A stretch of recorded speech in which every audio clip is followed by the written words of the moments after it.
नमस्कार दोस्तों, कैसे हैं आप लोग। उम्मीद करता हूं आप लोग बहुत अच्छे होंगे और आपकी तैयारी बहुत अच्छे से चल रही होगी। जैसे कि आपको पता है यूपी ट्रिपल एस से जुड़े सभी अपडेट हम लेकर आपके सामने आते हैं और उसमें कितने खास अपडेट होते हैं वो आपको सबको पता है।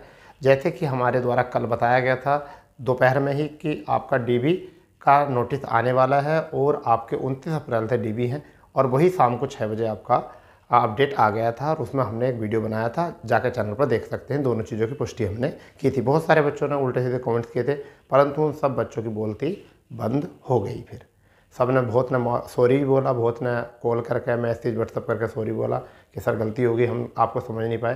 क्योंकि कई बार ऐसा होता है, छोटे चैनल वाले को देख के बच्चे सोचते हैं कि शायद इनको न्यूज़ कहाँ से मिल गई होगी, मगर ये पता नहीं उनको। हम लगभग 7 से 8 महीने पहले से ही हम यूपी ट्रिपल एस अपडेट पर काम कर रहे हैं। ठीक है, तो आज हम बात करने वाले हैं उसी अपडेट में वीडियो डीबी, यानी कि इसके ऊपर बात कर रहे हैं हम वीडियो डीबी फॉर्म कैसे भरें। और ज़रूरी नहीं कि video dB, UP triple S के सभी डीबी फॉर्म जो होते हैं वो एक जैसे होते हैं और हम उसको भरते हैं। ये गलती मत करना, जो मैं बता रहा हूँ उन गलतियों को मत करना, जो भी मैं आपको बताऊँगा। और स्टेप बाय स्टेप हम ये डीबी फॉर्म भरेंगे। ये आपके सामने ऐसा कुछ फॉर्म होता है।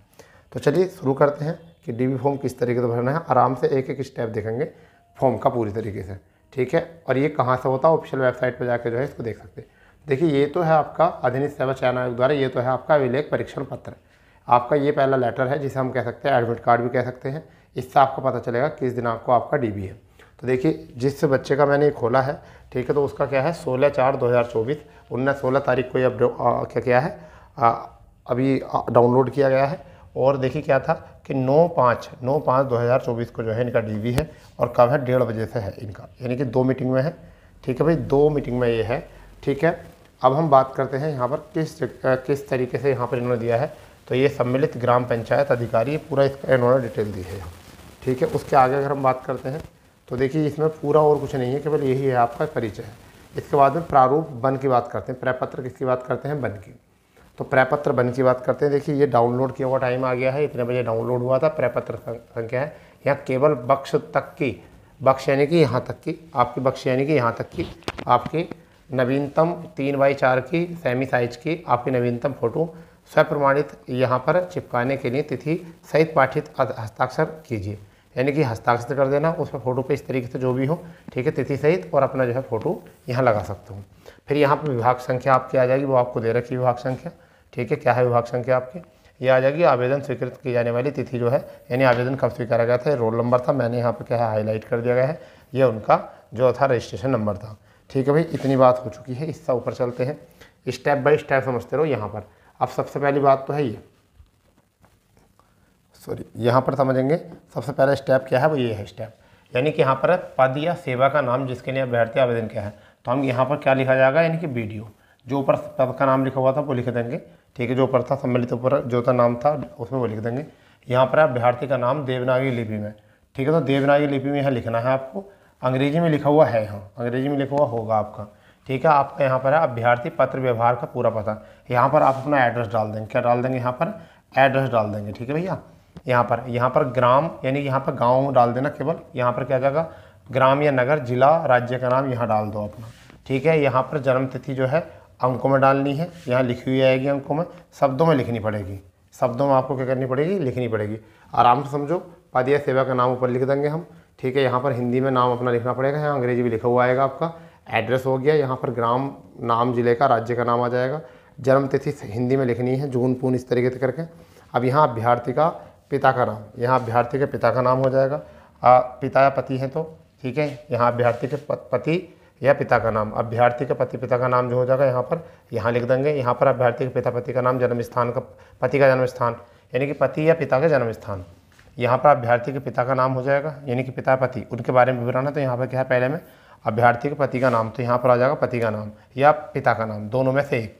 यहाँ पिता या पति हैं तो उनमें से क्या है आपका, यहाँ पर उनका जन्म स्थान आ जाएगा। जहाँ पर अभ्यर्थी के पति या पति का क्या है, यहाँ पर उनका एड्रेस आ जाएगा। हो गया इतना। एड्रेस होने के बाद में आप जो घ वर्ग में आएंगे, आगे चलिए, घ वर्ग में यहाँ एक प्रारूप आपका पूरा हो चुका है।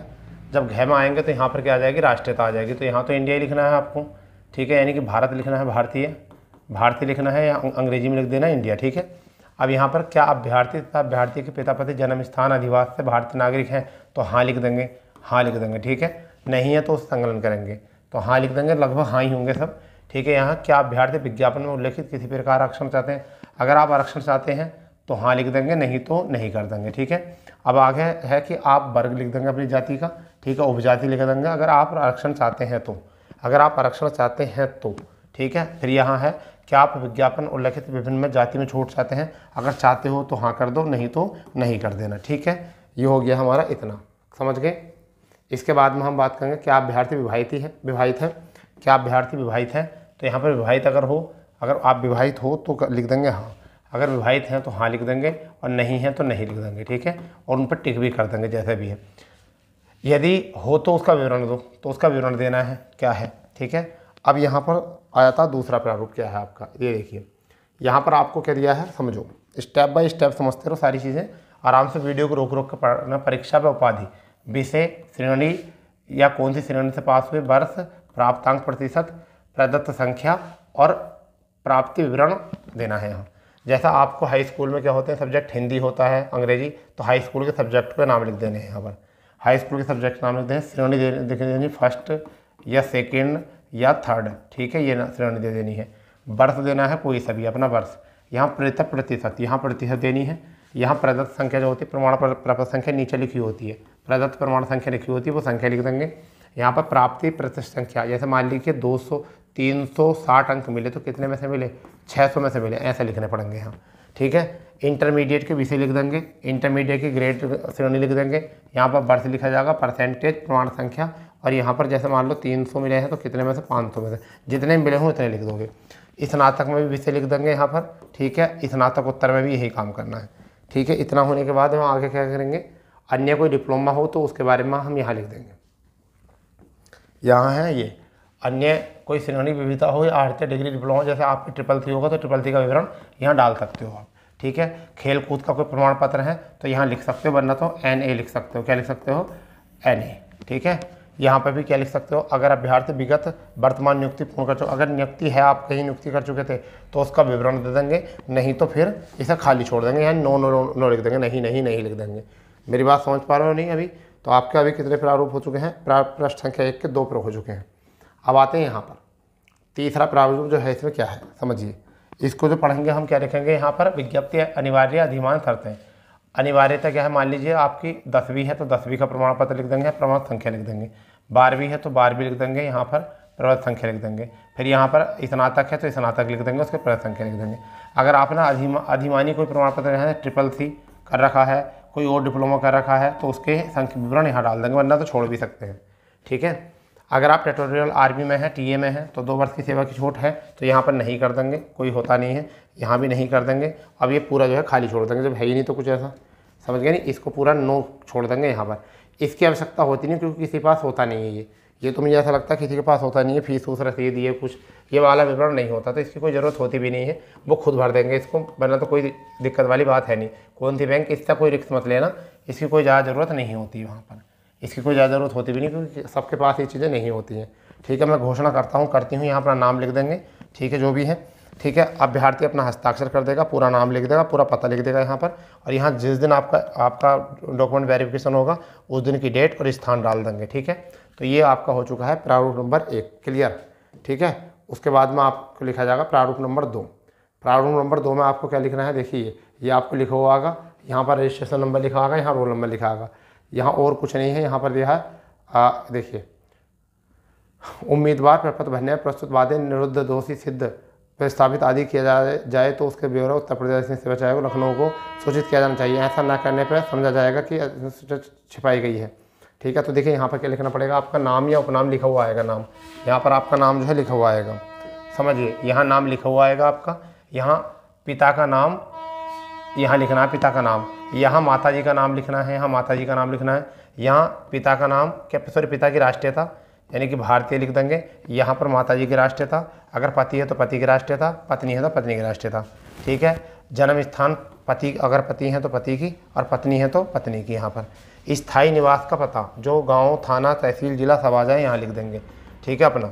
ठीक है भाई। इसके आगे अगर हम बढ़ेंगे तो आगे यहाँ लिखना नहीं है, प्रवास करने वाले होते नहीं ज़्यादा। पत्र व्यवहार का पता, पत्र व्यवहार का पता लिखना पड़ेगा, वर्तमान जहाँ तुम रह रहे हो वहाँ पर, अगर सेम है तो सेम लिख देंगे, आयु जन्म तिथि लिखनी है, अंकों में और शब्दों में। तो अंकों में तो लिखी हुई मिलेगी, शब्दों में लिखनी है आपको यहाँ पर। शैक्षणिक योग्यता आपको उम्मीदवार 15 वर्ष की आयु की शिक्षा प्राप्त की हो। तो आप यहाँ से हाई स्कूल से लिखना शुरू करना, पीछे की लिखने की जरूरत नहीं है। 10वीं कहाँ किया था उस स्कूल का नाम बता देंगे, प्रवेश दिनांक कुछ भी डाल देना है, कोई ज़रूरी नहीं होती ऐसे। छोड़ने का तिथि क्या है वो भी कुछ भी डाल देना है, इसकी कोई जाँच नहीं होती। परीक्षा जो पास हुई है वो वाले नाम लिख दो। यहाँ कॉलेज का नाम लिखना है, जिस कॉलेज से आपने करा स्कूल का नाम, पता सहित। ठीक है, यहाँ जैसे 10वीं हुई है तो स्कूल का नाम जो लिखना कि इतना इंटर कॉलेज, ये डिग्री कॉलेज, इस तरीके से। प्रवेश का दिनांक कोई भी डाल देना, जुलाई में प्रवेश होते हैं। छोड़ने की तिथि जो होती है वो डाल देना। परीक्षा जो पास की है 10वीं, ठीक है, 12वीं और ग्रेजुएशन, यहाँ पर ये भरना है। चीज़ों को समझते रहो स्टेप बाय स्टेप। ठीक है भाई, चलिए इससे आगे अगर हम चलते हैं तो प्रारूप नंबर 2 इसका, अगर आपने किसी कार्यालय में काम किया है तो इसे भरोगे, वरना तो नहीं। तो ये आपको नो लिखना है, इसको भी नो लिखना है, सबको छोड़ देना है। यहाँ तुम्हें कोई काम की ज़रूरत नहीं है। आगे अगर हम यहाँ बात करते हैं, यदि आप न्यायालय में हैं, किसी दोषी पाए गए हैं, तो यहाँ पर क्या लिख देंगे, नो ही लिख देंगे, क्योंकि है ही नहीं कि ऐसा कुछ कोई होगा ही नहीं। अगर होगा तो वो कर देंगे, अगर होगा तो इसका विवरण नीचे देना है, अगर है तो उसका विवरण नीचे देना है। देखो दिया गया गिरफ्तार निरस्त के यहाँ विवरण देना है। फिर यहाँ मैं घोषणा करता हूँ, आपका वही हो गया है।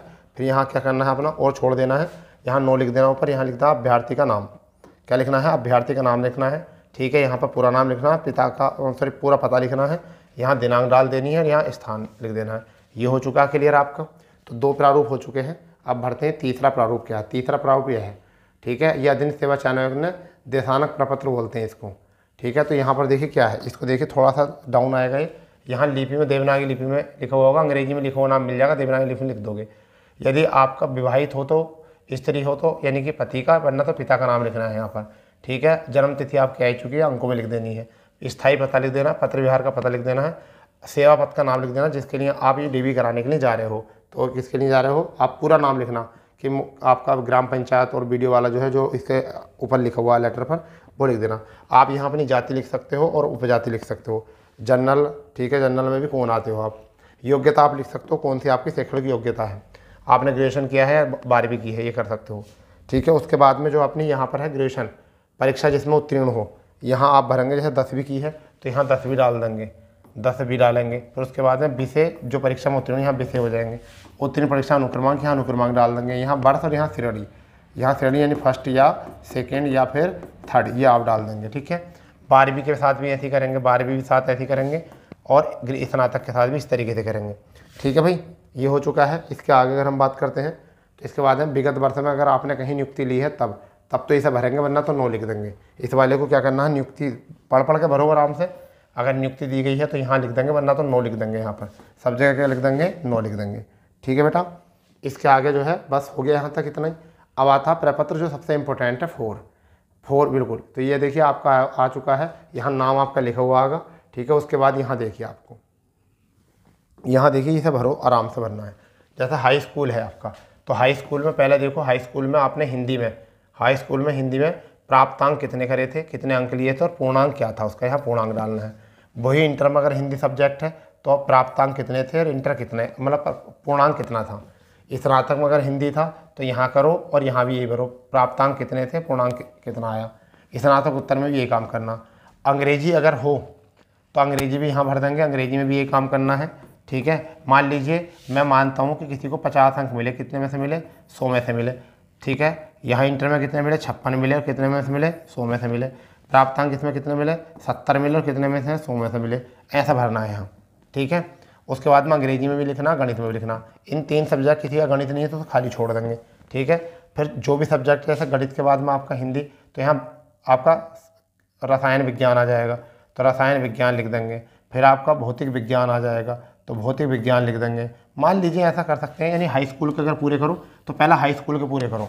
हाई स्कूल में हिंदी अंग्रेजी गणित होता है। ठीक है, हिंदी अंग्रेजी गणित। ठीक है, कला होता है, समाज शास्त्र होता है, तो समाज शास्त्र लिखकर छोड़ दो कि हाई स्कूल में होता है तो हाई स्कूल को भर देंगे। इंटर में अगर हो तो भर दो, वरना छोड़ दो। ठीक है, पहले हाई स्कूल क्लियर करो, फिर समाज शास्त्र के बाद में क्या होता है आपका, जैसे मान के चलिए कि आपका एक तो समाज शास्त्र, एक विज्ञान होता है, क्या होता है, विज्ञान लिख देंगे। तो विज्ञान यहाँ भर देंगे हाई स्कूल में, अगर इंटर में है तो इंटर में भर देंगे, वरना छोड़ देंगे। ठीक है, अगर आप करते हैं यहाँ ग्रेजुएशन, मतलब आपका क्या हो गया, कला, तो कला होता है, कला यहाँ भर देंगे। अगर किसी और सब्जेक्ट में और भी है, आपका हाई स्कूल में भी है, इंटर में भी है, स्नातक में भी है, तो उसके भी भर सकते हैं। अब बात आती है इससे ऊपर, इससे ऊपर अगर ये कोई अलग सब्जेक्ट आपके पास है, यानी कि इंटर में कोई अलग सब्जेक्ट है, तो हाई स्कूल खाली छोड़ दो, इंटर भर दो, स्नातक भर दो, ठीक है, यहाँ खाली छोड़ दो। फिर आगे कोई नया सब्जेक्ट है तो उसका खाली छोड़ दो, जिसके सामने है उसके सामने भर दो, ठीक है, ये काम करना है, ठीक है। उसके सामने नीचे चाहिए, नीचे चलेंगे तो यहाँ सारे अंकों का योग कर देंगे कि कितने इसमें प्राप्त करें, ठीक है। यहाँ से कितने आपने यहाँ से प्राप्त किए, कितने आपने यहाँ से प्राप्त किए, योग पूर्णांक सब चीज़ यहाँ लिख कर ऊपर से, और फिर यहाँ पर लिखेंगे जिस जोन से श्रेणी आई, श्रेणी परीक्षा उत्तीर्ण, तो यानी कि first second third, first second third ऐसे लिखकर अपने हस्ताक्षर कर देंगे। और इस तरीके से जो है आपका पूरा जो है डीबी का फॉर्म फिल हो जाएगा। इसमें फिर कोई गलती आपकी नहीं है, बस ये काम आपको करना। एक आध बार जब आप फॉर्म भरो तो वीडियो को रोक रोक कर जब देख लेना, ठीक है। तो ये था हमारा वीडियो का मतलब कैसे हम फॉर्म भरते हैं, ठीक है दोस्तों। अगर कोई बात फिर भी किसी को समझ में नहीं आती है तो हमसे जो है सीधे शब्दों में इस वाले नंबर पर जो है हमें बता सकते हो, 9456962764। इस वाले नंबर पर जो है आप हमसे मालूम कर सकते हो व्हाट्सअप करके। अगर कोई बात अगर तुम्हें समझ में नहीं आती है फिर भी भरते समय, तब समझ गए भाई, तो हम आपको ज़रूर बताएंगे इसके बारे में, ठीक है। चलिए, ऐसी वीडियो पाने के लिए और ऑथेंटिक न्यूज़ पाने के लिए चैनल को सब्सक्राइब कर देंगे, बेल आइकन ऑन कर देंगे। तो मिलते हैं नए अपडेट के साथ, जब तक के लिए जय हिंद, जय भारत, वंदे मातरम।